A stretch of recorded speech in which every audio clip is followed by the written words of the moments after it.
Yes. Mr. Jobs, you're a bright and influential man. Here it comes.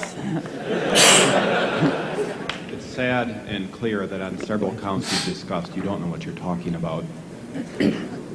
I would like, for example, for you to express in clear terms how, say, Java, in any of its incarnations, addresses the ideas embodied in OpenDoc. And when you're finished with that, perhaps you could tell us what you personally have been doing for the last 7 years.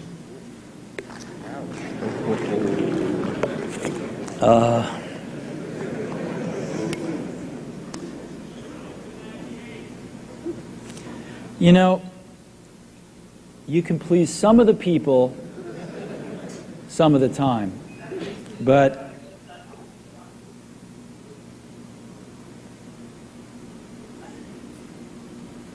one of the hardest things when you're trying to affect change is that people like this gentleman are right in some areas. I'm sure that there are some things OpenDoc does, probably even more that I'm not familiar with, that nothing else out there does. And I'm sure that you can make some demos, maybe a small commercial app that demonstrates those things. The hardest thing is, how does that fit in to a cohesive, larger vision that's going to allow you to sell $8 billion, $10 billion a product a year? And one of the things I've always found is that you've got to start with the customer experience and work backwards to the technology. You can't start with the technology and try to figure out where you're going to try to sell it. And I've made this mistake probably more than anybody else in this room. And I've got the scar tissue to prove it. And I know that it's the case.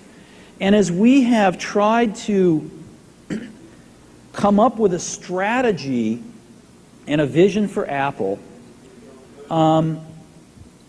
it started with what incredible benefits can we give to the customer? Where can we take the customer?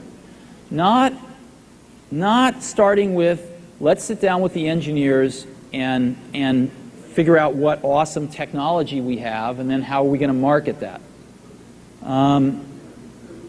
And I think that's the right path to take.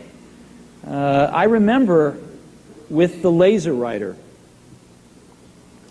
we built the world's first small laser printer, as you know, and there was awesome technology in that box. We had the first Canon cheap laser printing engine in the world, in the United States here at Apple. We had a very wonderful printer controller that we designed. We had Adobe's PostScript software in there. We had AppleTalk in there. Just awesome technology in the box. And I remember seeing the first printout come out of it and just picking it up and looking at it and thinking, you know, we can sell this.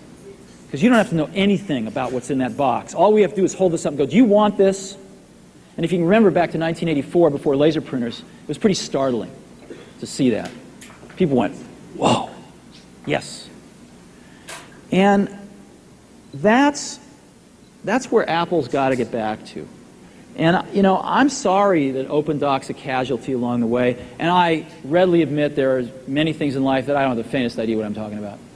So I apologize for that too. But there's a whole lot of people working super, super hard right now at Apple. You know, Avi, John, Garino, Fred. I mean, the whole team is working, burning the midnight oil, trying to, and people, you know, hundreds of people below them, to execute on some of these things, and they're doing their best.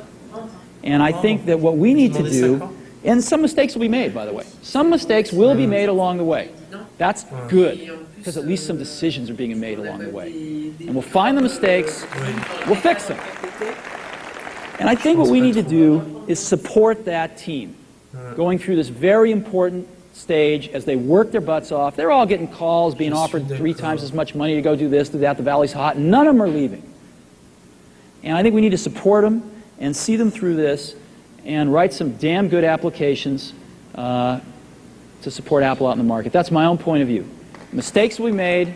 Some people will be pissed off. Some people will not know what they're talking about.